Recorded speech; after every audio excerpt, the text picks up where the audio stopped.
আমি জুনায়েদ আল হাবিব এই যে আজ বয়ান করে যে কুমিল্লার দিকে রওনা হব, আমি বাসায় গিয়া ফজর পড়তে পারবো কি পারবো না গ্যারান্টি নাই। আমি আমার বাড়ি যাওয়ার পরে এরপরে আমি বাড়িতে সহি সালামতে পৌঁছবো কিনা, এই ব্যাপারে দুনিয়ার কোনো বান্দারা গ্যারান্টি দিতে পারবে না। কেন কেন? তবে মরা লাগবে, কোন সময়ে মরবো জানাও নাই। এই জন্য তো আল্লাহ স্মরণ করে বান্দারে জানায়া দেয়, বান্দারে আজরাইল তো তোর কাছে পারমিশন নেওয়ার জন্য আসবে না। তোর মরণের সময় আজরাইল আইসা বলবে না বান্দা তোমার কাজগুলো তুমি সেরে ফেলো। ও বান্দারে, তুই 10 দিন পরে মরবি, তুই নামাজ আরম্ভ করে দাও। 20 দিন পরে মারা যাবি, রমজানের রোজাগুলো রেখে দাও। তুই 30 দিন পরে মারা যাবি, নেক আমলের লাইনে বান্দা তুই অগ্রগামী হয়ে যাও। না রে বাবা, না না, আজরাইল দুনিয়ার কারো কাছ থেকে অনুমতি নিবে না, শুধু একজনের কাছ থেকে নিয়েছে, তিনি আমার নবী, তোমার নবী রাহমাতুল লিল আলামিন। যেই নবীর কাছ থেকে আজরাইল অনুমতি নিয়েছে মৃত্যুর ব্যাপারে, আল্লাহ পাক মালাকুল মউতের পাঠাইলেন, হ্যাঁ মালাকুল মউত আমার নবীর দরবারে তুমি চলে যাও, ওই নবীর কাছে যাও, আর নবীর কাছ থেকে যা পারমিশন নিয়ে নাও। যদি নবী পারমিশন দেয় তাহলে নবীজির রূহটাকে তুমি কবজ করে নিয়ে আসবা, আর যদি নবী পারমিশন না দেয় তাহলে রূহটাকে কবজ করবা না। আল্লাহ পাক ওই নবীর রূহটাকে কবজ করার জন্য পারমিশন নিতে যখন তারে আদেশ দিয়া দিলেন, যা রে যা, ও মালাকুল মউত আমার নবীর দরবারে তুই চলে যাও, চলে যাও। নবীর দরবারে মালাকুল মউত যখন হাজির হয়ে গেলেন, আয়েশা বলে, ও পয়গম্বর আমার, আল্লাহ পাক বলেছেন আপনার রূহটাকে কবজ করার জন্য, অনুমতি যদি দেন তাহলে আপনার রূহটাকে কবজ করে আমি নিয়ে যাব, আর যদি অনুমতি না দেন রূহটা আপনার কবজ করার ক্ষমতা আমার নাই। মদিনাওয়ালা নবীকে বললেন, নবী ডেকে বলে, ও আজরাইল, আমি তোরে পারমিশন দিব না। বলে, নবী গো, কেন কেন পারমিশন দিব না? কারণ জানা লাগবে। নবী আমার ডেকে বলে, হে আজরাইল, আইনা আখি জিবরাইল, আমার ভাই জিবরাইল কই? আমার ভাই জিবরাইলের একটু আমার দরবারে খবর দাও, আমি তার সাথে একটু কথা বলা লাগবে। তার সাথে যখন কথা বলা শেষ হয়ে যাবে তখন আমি তোমাকে আমার মৃত্যুর ব্যাপারে তোমারে পারমিশন দিয়া দিব, আমার রূহটাকে কবজ করার ব্যাপারে তোমারে পারমিশন দিয়া দিব। যখন নবী আমার জিবরাইলের সন্ধান যখন মালাকুল মউতের কাছ থেকে যাইল, তখন মালাকুল মউত আমার নবীরে জানায়া দেন, নবী গো, হযরতে জিবরাইল ফিস সামাইল উলা, প্রথম আসমানে আছে, নবী গো আপনি ডাকলে আমি তারে ডাইকা নিয়ে আসব। নবী মালাকুল মউতের জিবরাইলের দরবারে পাঠায়া দেয়, যাও যাও ওই জিবরাইলের ডেকে ডেকে আমার দরবারে নিয়ে আসো। জিবরাইলের দরবারে যায় বলে, ও ভাই আমার জিবরাইল, আমার নবী বলেছে তোমাকে যাওয়ার জন্য, তোমার সাথে নাকি নবী কথা বলবে। জিবরাইল লইয়া যখন নবীর দরবারে হাজির হয়ে গেলেন, জিবরাইল আসার পরে নবীকে দেখে চোখের বাণী ফালায়া ফালায়া জিবরাইল কান্দে। আমার নবীও জিবরাইল দেখে চোখের বাণী ফালায়া কান্না করে। জিবরাইলের একদিক থেকে কান্না, আমার মদিনাওয়ালা নবীর আর একদিক থেকে কান্না শুরু হয়ে গেল। জিবরাইল ডেকে বলে, ও পয়গম্বর, আপনি কান্না করেন কেন? আল্লাহর দরবারে আপনি চলে যাবেন, আমার মাওলার বড় প্রিয় গো নবী। ও নবী গো, আল্লাহর মুলাকাতে যাবেন, কান্না করার কোনো মানে হয় না, কারণ যেই বান্দাগুলো আমার মাওলার প্রিয় বান্দা হয়ে যায়, ও তো মরণের কঠিন কালেও ভয় করতে পারে না, মৃত্যু হয়ে যাবে এই চিন্তা নিয়ে চোখের বাণী ফালাইয়া কান্দে না। গতকালকে এক জায়গায় বয়ানে গেলাম, আপনাদের সিরাজগঞ্জ জেলা, রায়গঞ্জ আপনাদের পাশের একটা উপজেলা, ওখানেই ছিল আমার বয়ান। ওই বয়ানে ওঠার আগে এক আল্লাহর বান্দা আমার সামনে আইসা অনেক বিষয়ে বলল। ও বলে, হুজুর, আমি আমার পুরো জিন্দেগিটা কোরআনের জন্য আমি বিলীন করে দিতে পারি। একটা সময় মৃত্যুর কথা যখন কথাবার্তা বলতে গিয়ে উঠল, সে আমারে জানায়া দিল, হুজুর, আমি তো কঠিন কালেও মৃত্যুর ভয় পাইতে পারি না, কারণ আমি মনে করি যারা মুমিনে কামেল আমার মাওলার বড় প্রিয় হয়ে যায়, এরা মরণের মরণের ভয় পায় না, কারণ যেদিন মরণ হয়ে যাবে, মরতে দেরি হয়ে যাবে, আমার মাওলার সাথে মোলাকাত হতে দেরি হবে না। আমার মাওলার যারা আশিক, এরা আমার মাওলার মুলাকাতের জন্য এত পরিমাণ পাগল পারা এরা হয়ে যায়। ওই রবের মুলাকাতের জন্য কখন মরণ হয়ে গেল কি গেল না, এই চিন্তা এরা বিন্দু মাত্র পরিমাণ অন্তরে রাখে না। এরা মনে করে মরতে দেরি, আমার মাওলার মুলাকাত আমি পেয়ে যাব। জিবরাইল চোখের পানি ফেলায়া কান্দে আমার নবীরে জানায়া দেয়, নবী গো, মরণের কথা শোনার পরে আপনি কান্না করলেন কেন? ও নবী আমার, আপনি তো আমার মাওলার বড় প্রিয় হয়ে গেলেন, ওই রবের দরবারে মুলাকাতে আপনি চলে যাবেন, আপনার দ্বারা কান্না মানায় না। নবী গো, আপনার কান্না আমি সহ্য করতে পারি না। নবী আমার ডেকে বলে, ও জিবরাইল ভাই আমার, আমি কেন কান্না করি তুমি আমায় বলো, কিন্তু তুমি কেন কান্না করো, তোমার চোখ দিয়ে কেন বেয়ে বেয়ে পানি পড়ে, তুমি আমায় একটু জানায়া দাও। জিবরাইলে নবী বলে, নবী জিবরাইল রে বলে, জিবরাইল বলে, নবী আপনি কান্দেন কেন? এবার নবী বলে, জিবরাইল তুমি কান্না করো কেন?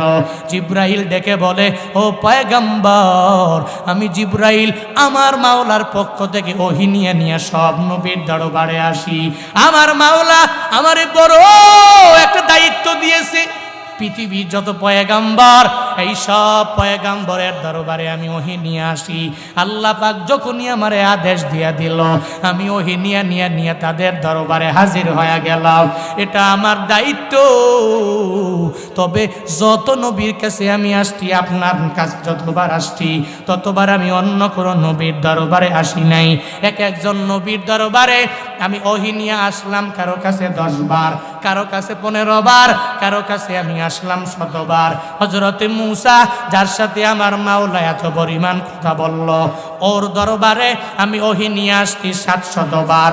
এরকম সব নবীর দরবারে আমি 1000 বার, 1500 বার, 2000 বার ওহী নিয়ে নিয়ে আমার মাওলার দরবার থেকে আসছি গোয়াদের দরবারে গো নবী।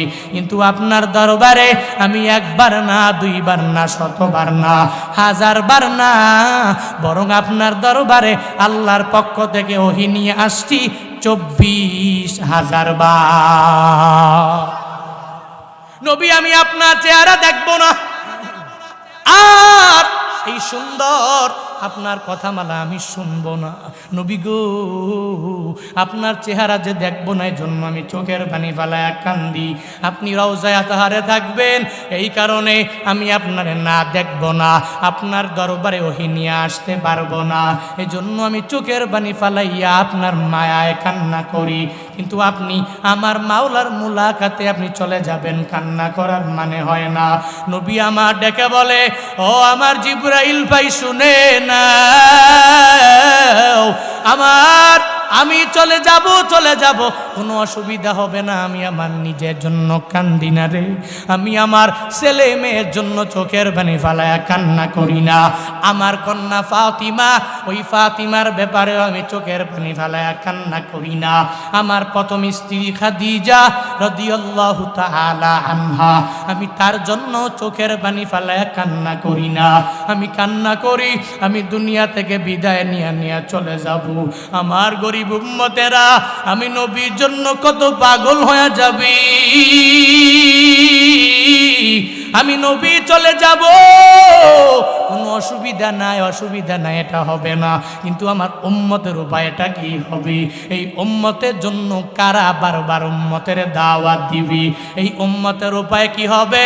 ও জিবরাইল, আগে আমার মাওলার দরবারে চলে যাও, আর আল্লাহকে গিয়া জানায়া দাও আমার উম্মতের উপায়টা কি হবে।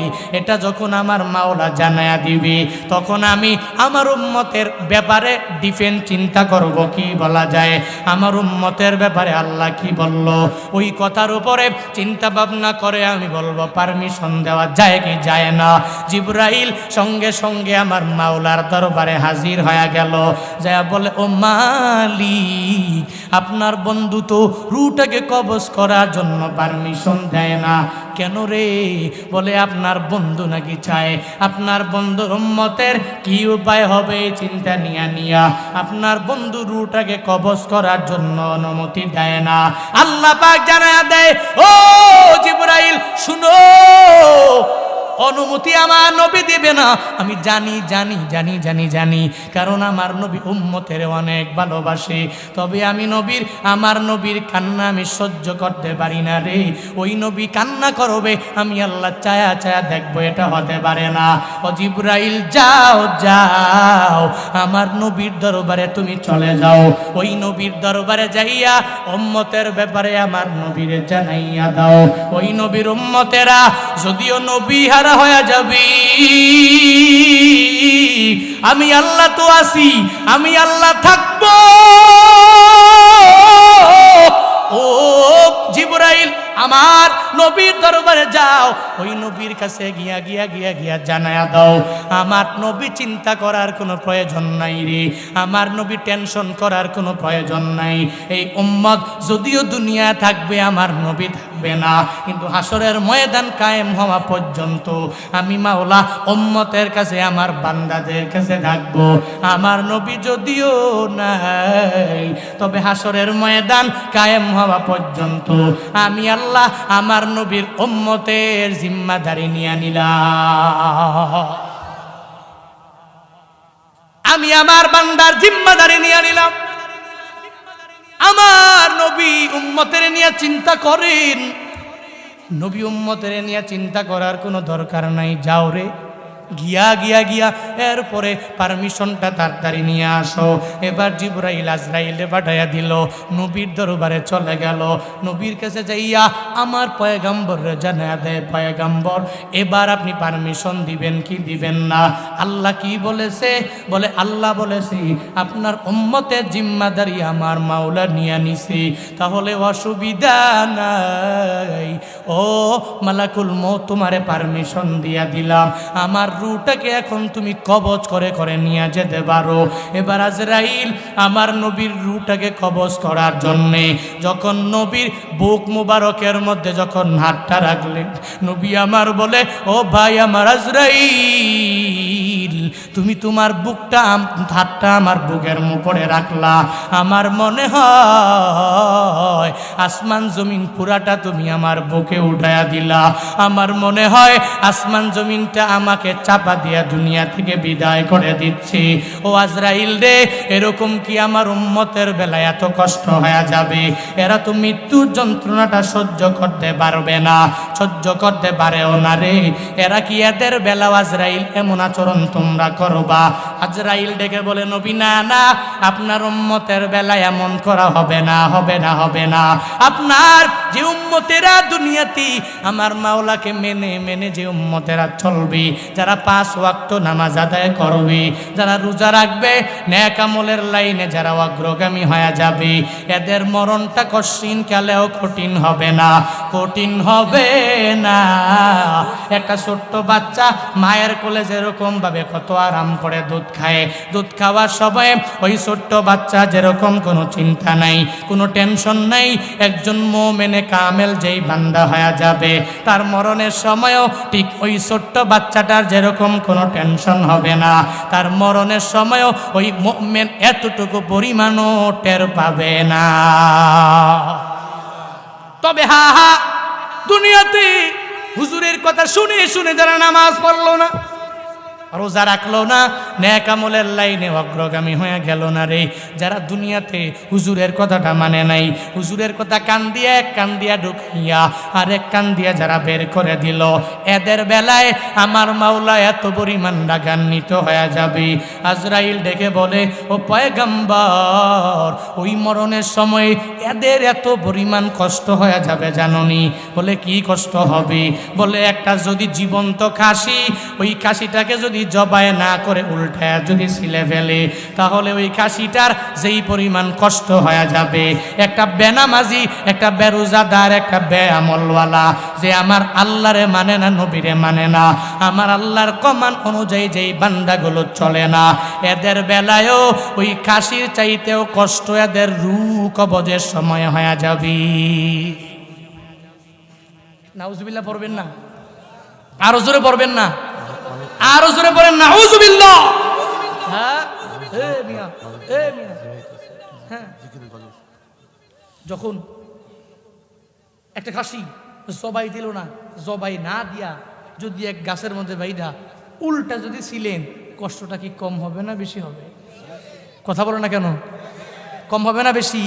এত বেশি নবীজি বলেন এর চাইতেও আরো বেশি কঠিন হবে আমার গুনাহগার এক উম্মতের মৃত্যুর যন্ত্রণা যখন তার রুহটাকে কবজ করা হবে, এর চাইতেও আরো অনেক অনেক অনেক বেশি কষ্ট হবে। চিল্লে এখন নাউজুবিল্লাহ। নাউজুবিল্লাহ মানে কি জানেন নাকি? মানে কি নাউজুবিল্লাহ? মানে আমি আল্লাহর কাছে আশ্রয় চাই, পানাহ চাই। নাউজুবিল্লাহ মানে কি? আল্লাহর কাছে পানাহ চাই। নবীজি সাহাবায়ে কেরাম যখন বয়ান করতেন, জাহান্নামের বয়ান, কবরের বয়ান, বিভিন্ন ভয়াবহ ঘটনার বয়ান, তখন নবীজি সাহাবায়ে কেরামদের বলতেন, যখনই কোনো কবরের বয়ান আসবে, আযাবের বয়ান আসবে, গজবের বয়ান আসবে, তখন তোমরা সঙ্গে সঙ্গে আমি নবী বলার পরে তোমরা বলবা নাউজুবিল্লাহ। তো আল্লাহ পাক তোমাদেরকে ওই কঠিন ভয়াবহ আযাব থেকে বাঁচায়া দিবে। সুবহানাল্লাহ পড়ে না? আরো জোরে পড়ে না? আল্লাহ পাক তোমাদেরকে ওই ভয়াবহ আযাব থেকে বাঁচায়া দিবে। তখন যখন তুমি এই আযাবের কথা শোনার পরেই পড়বা নাউজুবিল্লাহ, নাউজুবিল্লাহি মিন যালিক, আমি এটা থেকে আল্লাহর কাছে পানা চাই যাতে করে আল্লাহ পাক আমার এত বড় কঠিন আযাব না দেয়। তখন আল্লাহ বান্দার প্রতি বড্ড খুশি হয়ে যায়। আল্লাহ কয়, বান্দা বিপদের মধ্যে পড়ে, মুসিবতের মধ্যে পড়ে, আযাবের কথা স্মরণ করে, গজবের কথা স্মরণ করে, বান্দা তখন বলে, আল্লাহ তুমি আমারে ক্ষমা কইরা দাও, আমারে মাফ কইরা দাও, আমি পানা চাই। যখনই বলে আল্লাহ খুশি হয়ে যায়, কয় যা, এই আযাব থেকে আমি আল্লাহ তোরে মুক্ত করে দিলাম। সুবহানাল্লাহ। আরো জোরে পড়বেন না? আরো জোরে পড়বেন না? সুবহানাল্লাহ। এজন্য মৃত্যুটা সহজ হোক কঠিন হোক, কোনটা চান? হ্যাঁ, সহজ হোক। সহজের জন্য নামাজ লাগবে, সহজের জন্য রোজা লাগবে, সহজের জন্য নিজের খাঁটি মুসলিম বানানো লাগবে। তাহলে হবে না এই অটোমেটিক আপনার রূহ কবজ করার সময় সহজ হয়ে যাবে, অটোমেটিক হয়ে যাবে, এমনটা নয়। বরং আপনার রূহ কবজ করার সময় ওই সময় সহজ হবে যদি আপনি সুন্দর করে নিজের এক মাধ্যমে সুদ মুক্ত লেনদেনের মাধ্যমে, কিসের মাধ্যমে? ঘোষ মুক্ত আর্নিংয়ের মাধ্যমে, কিসের মাধ্যমে? নবীর সুন্নতের উপরে আমল করার মাধ্যমে। তাহলেই খাঁটি মুসলিম নিজে হবেন। আর খাঁটি মুসলিম হলেই মৃত্যুটা আল্লাহ পাক অনেক পরিমাণে সহজ করে দিবে। চিল্লায় পড়েন সুবহানাল্লাহ। তুমি রমজান এলে রাখো না রোজা, দিনকে করো আঘাত, পয়সা করির নেই তো অভাব, দাও না তো যাকাত। তুমি ইমানদারির বড়াই করো, নেই তোমার ইমান, ইমানদারির বড়াই করো, নেই তোমার ইমান। তুমি কেমন মুসলমান, তুমি কেমন মুসলমান, কেমন মুসলমান, তুমি কেমন মুসলমান। তুমি নবীর উম্মত দাবি করো, সুন্নাহ মানো না, নবীর অপমানে তোমার হৃদয় কাঁদে না। তুমি নবীর উম্মত দাবি করো, সুন্নাহ মানো না, নবীর অপমানে তোমার হৃদয় কাঁদে না। তুমি বিজাতীয় সংস্কৃতিতে সপেছু পরাণ, বিজাতীয় সংস্কৃতিতে সপেছু পরাণ। তুমি কেমন মুসলমান, তুমি কেমন মুসলমান, কেমন মুসলমান, তুমি কেমন মুসলমান। তুমি সুদের টাকায় প্রাসাদ গড়ো, ঘুষও ছাড়ো না, দিন দুঃখী না খেয়ে মরে খবর রাখো না। আছে না নাই? তুমি সুদের টাকায় প্রাসাদ গড়ো, ঘুষও ছাড়ো না, দিন দুঃখী না খেয়ে মরে খবর রাখো না। তুমি ঘুষ খেয়ে বিচার করো সাজিয়া প্রধান, ঘুষ খেয়ে বিচার করো সাজিয়া প্রধান। তুমি কেমন মুসলমান, তুমি কেমন মুসলমান, কেমন মুসলমান, তুমি কেমন মুসলমান। নামাজের সাথে নাই পরিচয়, মানো না কোরআন, নামাজের সাথে নাই পরিচয়, মানো না কোরআন। তুমি কেমন মুসলমান, তুমি কেমন মুসলমান, কেমন মুসলমান, তুমি কেমন মুসলমান। ঠিক কিনা?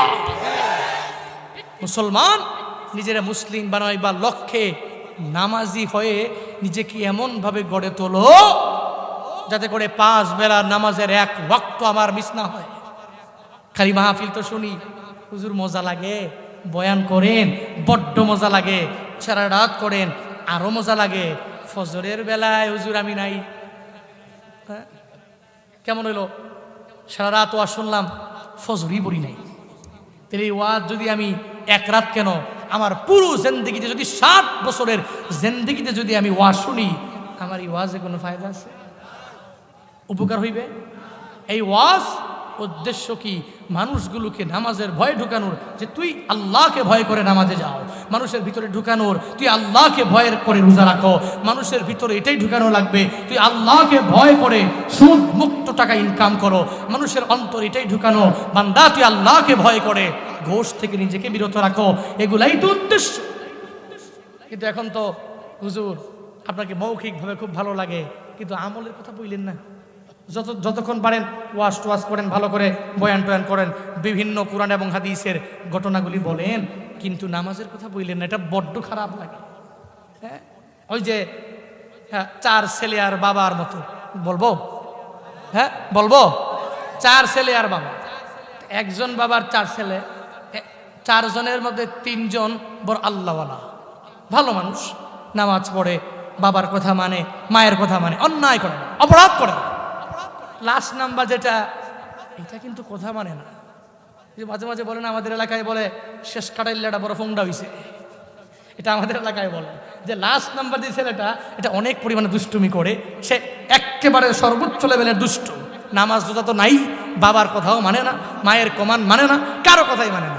বাবা খালি বারবার যায় বিভিন্ন হুজুরের কাছে দোয়া চায়, হুজুর আমার এই ছেলেটা যেন একটু দোয়া করিলেন যাতে ও ভালো হয়। ওই আরেকজনের ডাব চুরি করে, এই করে সেই করে, মানে এক কথায় যেন দানা এনে কুড়াল লাগাই দেয়, ভালো না। তো 3 জন ভালো, লাস্ট নাম্বারটা ভালো না। বাবার তো মাথা গরম, প্রতিদিন ফজরে 3 ছেলে যায়, লাস্ট নাম্বার যিনি ও যায় না। বাবা যায় প্রতিদিন, তারা ডাকে, ডেকে ডেকে এরপরে মসজিদে চলে যায়। তো একদিন বাবা লক্ষ্য করলো যে ছেলেটা যে মসজিদে যায় না, এর একটু ডাকা লাগবে।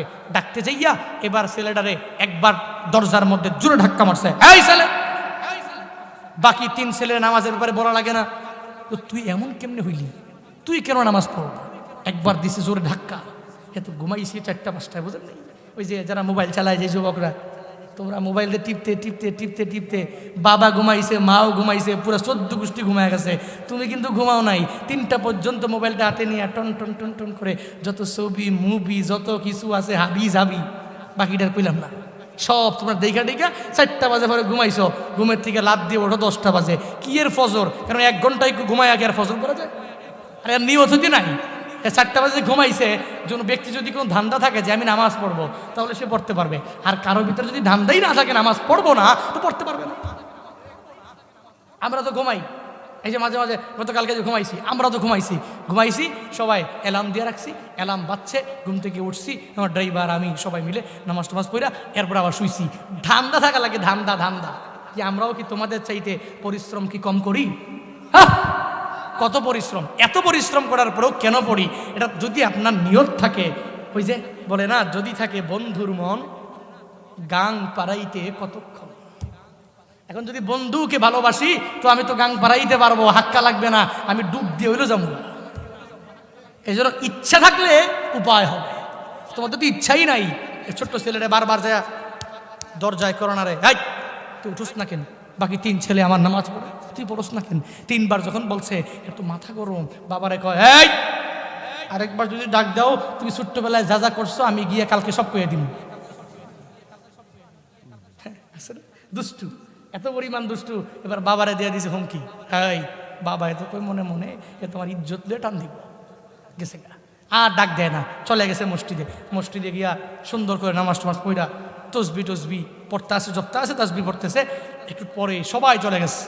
মসজিদের ভিতরে দরজার মধ্যে কে যেন নাড়া মারছে, পিছনে তাকায়া দেখে তার 4 নাম্বার যে ছেলেটা, যেটা কাশি দিয়া দই দিয়া বাইধাও মসজিদে আনা যায় না, সে অটোমেটিক মসজিদে চলে আসছে। আইসা এর পিছনে দাঁড়াইছে। এ তো কয় খাইছে রে, এ তো আল্লাহ হয়ে গেছে মনে হয়, খাইছে খাইছে খাইছে রে। এরে মসজিদে আমি বইলে আনতে পারি না, সে অটোমেটিক্যালি মসজিদে চলে আসলো। আইসা বাবার পাশে সুন্দর করে বইছে। বইসা বলতেছে, বাবা করেন কি? কয় নামাজের পরে তাসবি পড়ি। কয় তাসবিটা আমার হাতে দেন। কয় খাইছে রে, ভালো হয়ে গেছে মনে হয়। তসবিটা হাতে লেখা কয়, বাবা এতদিন পর্যন্ত আমি আপনার অমান্য হয়েছি, আমি অবাধ্য হয়েছি, আপনার কথাগুলো মানি নাই। এখন থেকে তসবি জপে আর বলে আমি আপনাকে মানি, আমি আপনাকে মানি, আমি আপনাকে আজ থেকে মানি, আমি আপনাকে মানি। এটা বলতে বলতে আরে বাপরে বাপ, শ্বাস ফলায় না, খালি বলতেই আছে বলতেই আছে বলতেই আছে। একটা পর্যায়ে পুরো অর্ধেক তসবি জপে বলছে আমি আপনারে মানি, আমি আপনারে মানি। বাবা এত মনে মনে কয় খাইছে রে, এত ভালো আমার ছেলে হয়ে গেল, মনে হয় কোনো দোয়া টোয়া কবুল হয়ে গেছে, যার কারণে এই ছেলেকে সুন্দর করে আমাকে মানছে। এবার বাবাকে দাঁড়াও, তসবিটা আমরা দাও, তুমি কি আমার আসলেই মানো? হ্যাঁ, আজকে থেকে আমি আপনাকে মানি।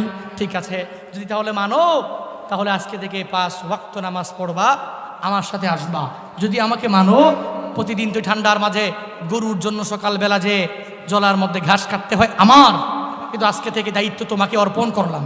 এই দায়িত্ব হিসাবে তুমি গরুর ঘাসগুলো তুমি কাটবা, যতগুলো কাজ আছে বাবা তাকে হ্যান্ড ওভার করে দিলেন, তুমি আজকে থেকে করবা।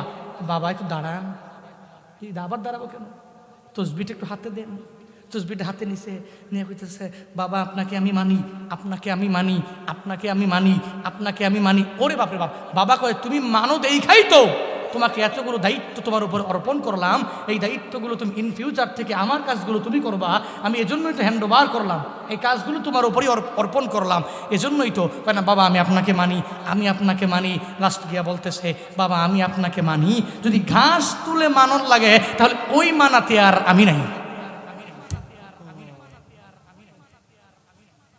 মানা হইছে, কথা কয় না, মানা হইছে। এ যে কইল আমি আপনারে মানি মানি মানি মানি, বাবা তারা দায়িত্ব দিয়ে দিল। দায়িত্ব বাবার পরে যদি কয় আমি আপনার দায়িত্ব পালন করে যদি মানা লাগে, ওই মানাতে আপনি আমাকে পাইবেন না। আপনি যখন বলছেন 5 ওয়াক্ত নামাজের কথা, আমি আপনাকে মানি ঠিকই, কিন্তু নামাজ পড়ে যে মানা লাগবে ওই মানাতে আমাকে পাইবেন না। হুজুর বলেছে বারবার তুমি নামাজ পড়ো, রোজা রাখো, নেক আমল করো। হুজুরকে আমি বলেছি ঠিকই, হুজুর মোহাব্বত করি, বড় পছন্দ করি, বড় ভালোবাসি, আপনার বয়ানও শুনি, তবে সাবধান নামাজের বেলায় আপনি আমাকে পাইবেন না। নামাজ পড়ে যদি আপনাকে মানা লাগে, আপনার বয়ান শোনা লাগে, তাহলে এতে আমি রাজি না। হুজুর আপনাকে আমি মোহাব্বত করি, আপনাকে ভালোবাসি, তবে রোজা রাইখা যদি আপনাকে মানা লাগে, মোহাব্বত করা লাগে, ওইটাতে আমি নাই। বয়ান মজা লাগে, মানার বেলায় একজন নাই।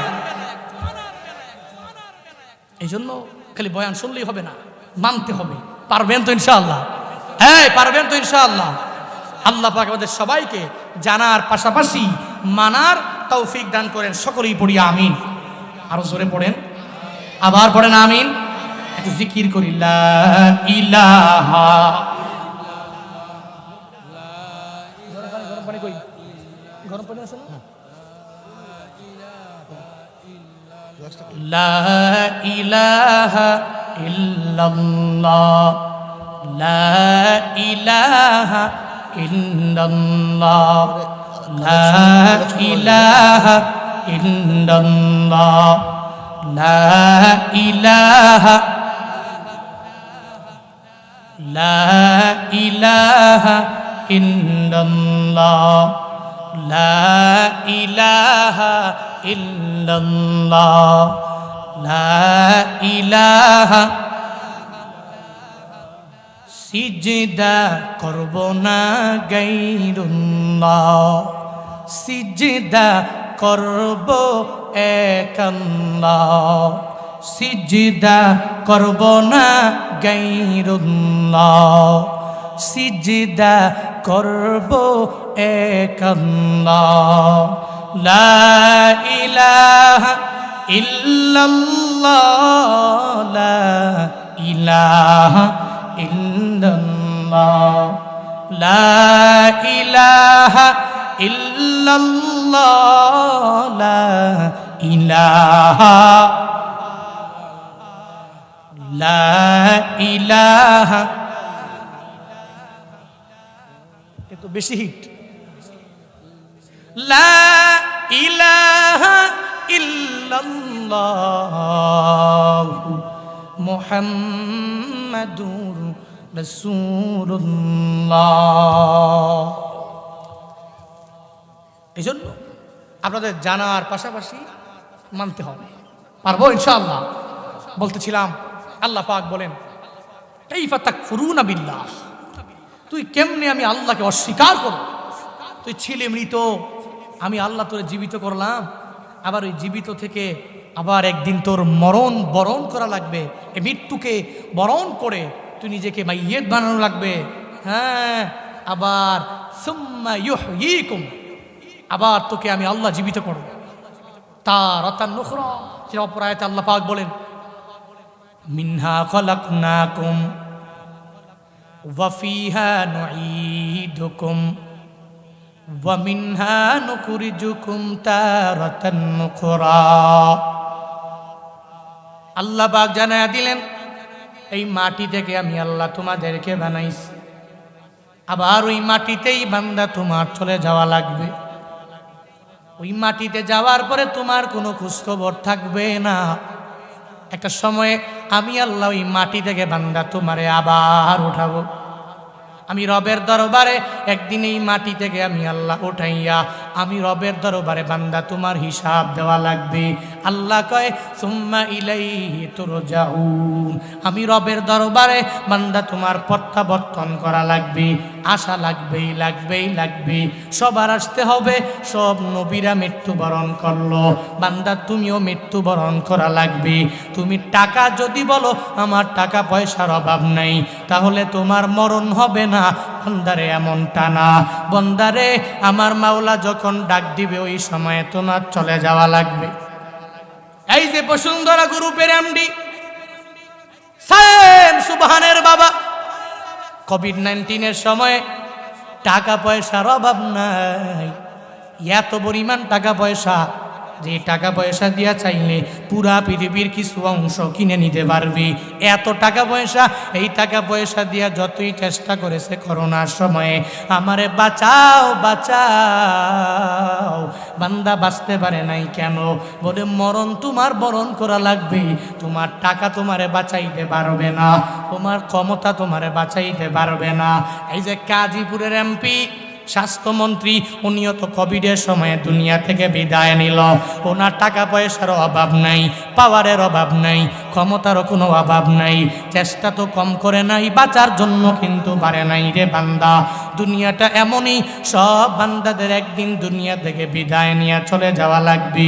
কিন্তু তোমরা তো এত পরিমাণ নিমখারাম হয়ে গেলা, আমি বক্তাও কেমন যেন হয়ে গেলাম।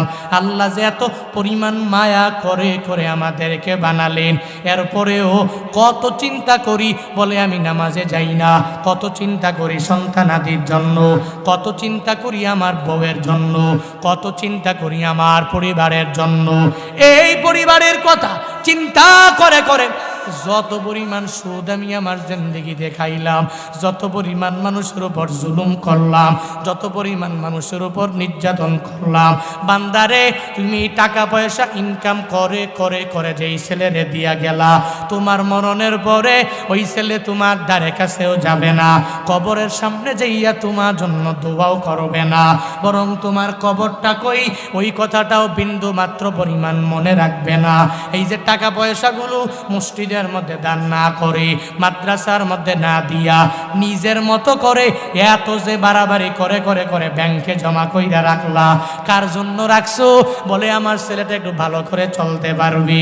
কার জন্য রাখছো? আমার মাইয়াটা একটু সুন্দর করে চলতে পারবে। কার জন্য রাখছো? বলে আমার পরিবারের লোকেরা আমি চলে যাওয়ার পরে এরা সুন্দর করে করে এরা চলতে পারবে। ও বান্দা, না না, তাকায়া দেখো, আজ থেকে 2.5 বছর আগে, 150 বছর আগে, 200 বছর আগে যারা দুনিয়া থেকে বিদায় নিয়ে চলে গেল, তোমার বড় আব্বা, ওই বড় আব্বার বাবা দাদা, অনেকে এখন বর্তমান প্রজন্মের বড় আব্বার বাবার নামই তো জানে না, নামটা বলতেও পারে না, এর কবর কই এই ব্যাপারেও বিন্দু মাত্র পরিমাণ কোনো ধারণা নাই। অথচ দেখেন উনি আপনার জন্য বাড়ি দিয়া গেলেন, গাড়ি করে গেলেন, আপনার জন্য এত বিঘায় বিঘায় জমি সিরাজগঞ্জ সদরের মধ্যে দিয়া গেলেন, আপনার ইউনিয়নে প্রত্যেকটা গ্রামে গ্রামে জায়গা রেখে রেখে দিয়া গেলেন। একটু দেখেন তো, এ যে দুনিয়া থেকে বিদায় নিয়ে চলে গেল, আজকে আপনি এর কবরটা কই এই ব্যাপারেও বিন্দু মাত্র পরিমাণ কোনো ধারণা নাই। এই ব্যাপারে আপনি বুঝেন না। বান্দারে, আপনার মরণের পরেও যে আপনার কথা মনে রাখবে এমনটাও কিন্তু হবে না। আপনার মরণের পরেও সব আপনারে ভুলে ভুলে ভুলে ভুলে চলে যাবে। দুনিয়ায় যা টাকা পয়সা ইনকাম করলেন মসজিদের মধ্যে দান করে করে, একটু মনে রাখবেন এই দানটা আমার আখিরাতের লাইনের পুঁজি হয়ে গেল। আমার ছেলে মেয়ে যদি উপকারী ছেলে মেয়ে হয়, ওই ছেলে মেয়ে উপকারী হয়ে গেলে তাহলে ছেলে মেয়ে তো আমার জন্য দোয়া করবে, কোনো অসুবিধা নাই। কিন্তু ছেলে মেয়েটা যদি এত পরিমাণ অন্যায় করে, অপরাধ শুরু করে, যদি অনেক পরিমাণে অন্যায় করে, তাহলে এমন একটা পর্যায়ে একটা সময় হয়ে যাবে আপনার ছেলে মেয়ের মাধ্যমে ওই কবরের মধ্যে বিন্দু মাত্র পরিমাণ নেক পৌঁছবে না। আপনার কবরের মধ্যে আপনার ছেলে মেয়ের মাধ্যমে বিন্দু মাত্র পরিমাণ আমল যাবে না।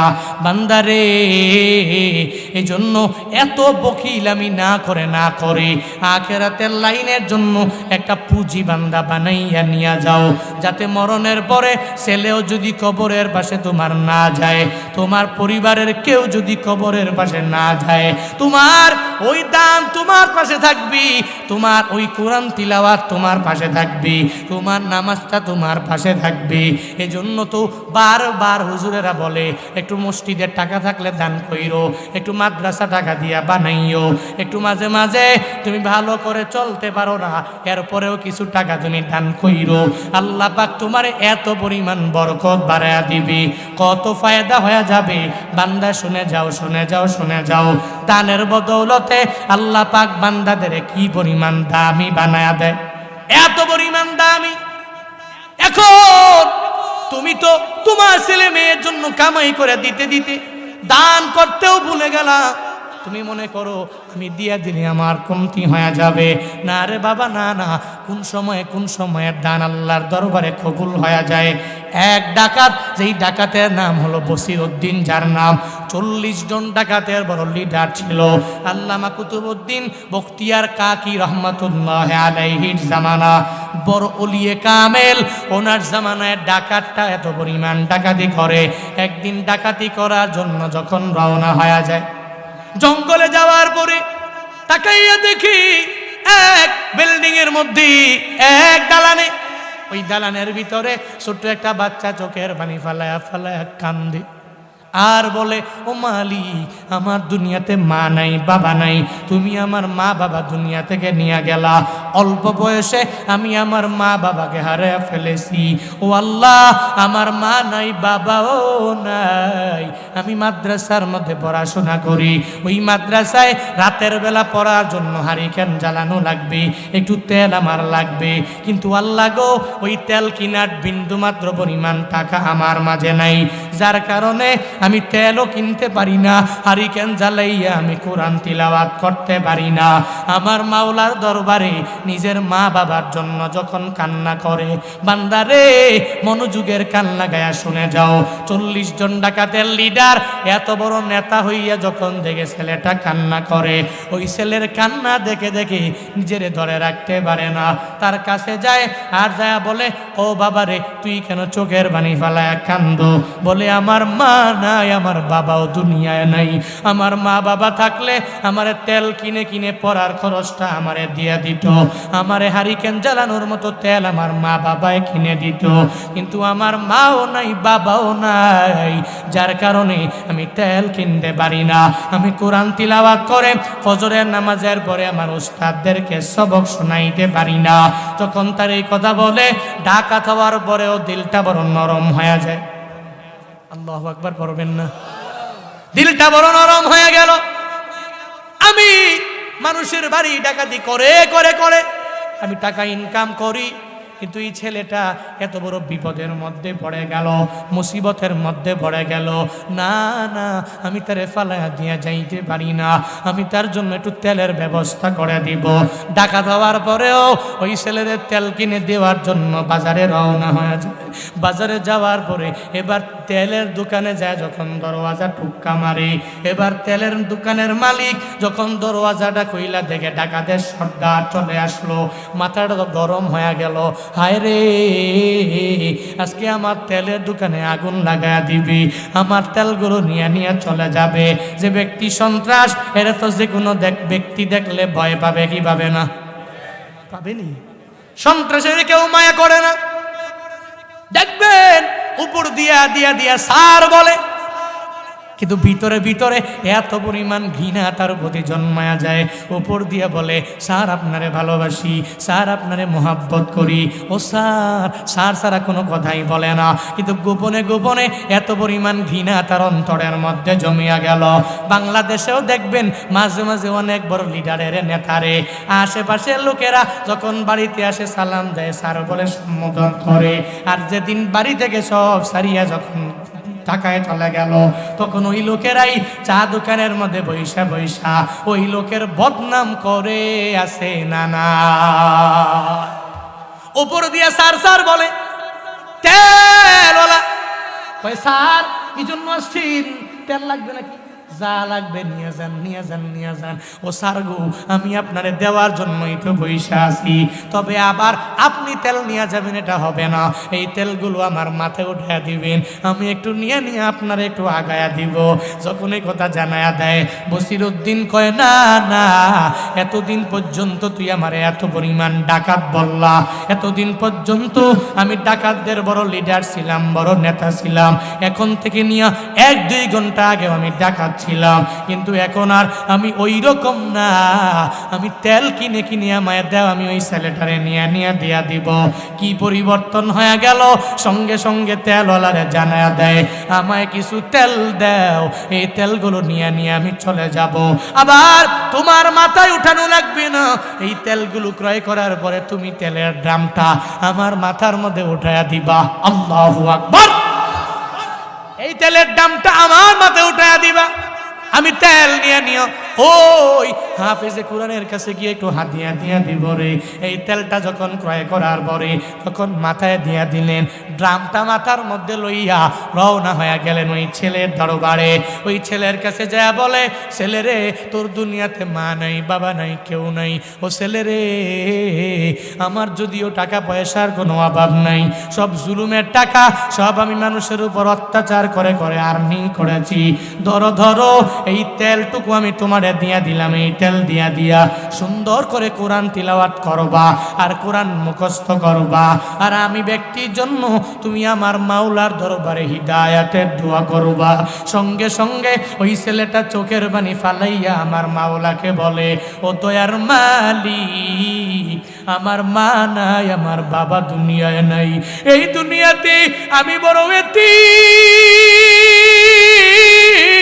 আমি বড় অসহায় হয়ে গেলাম, এই দুনিয়াতে আমার কিছু নাই, কিছু নাই, কিছু নাই। কিন্তু এই ব্যক্তিটা আমাকে এত বড় বিপদের মধ্যে আমার 1 ড্রাম তেল দিয়া গেল, আবার তোমার কোরআন তিলাওয়াত করে করে মুখস্থ করার জন্য আমারে দিয়া গেল। ও আল্লাহ, আমি কশিন কালো এর জন্য দোয়া না করে পারি না। সঙ্গে সঙ্গে ওই ডাকাতের জন্য রবের দরবারে দোয়া করতে দেরি। ডাকাত ডাকাতি করবে দূরের কথা, 40 জন সব সাঙ্গ পাঙ্গ দেখে ফালাইয়া বাড়ির দিকে রওনা হয়ে গেল। বাড়িতে যাওয়ার পরে আল্লামা কুতুবউদ্দিন বখতিয়ার কাকির জামানার মধ্যে যখন ওনার দরবারে চলে যায়, কুতুবউদ্দিন বখতিয়ার কাকি রহমাতুল্লাহ আলাই জানাইয়া দেয়, তোমার চেহারার মধ্যে আমি আগে দেখতাম ডাকাতির একটা ছাপ দেখা যায়, কিন্তু আজকে ওটা নাই। আমার মনে হয় আমার মাওলা তোমারে আল্লাহর বন্ধু বানায় আনিছে।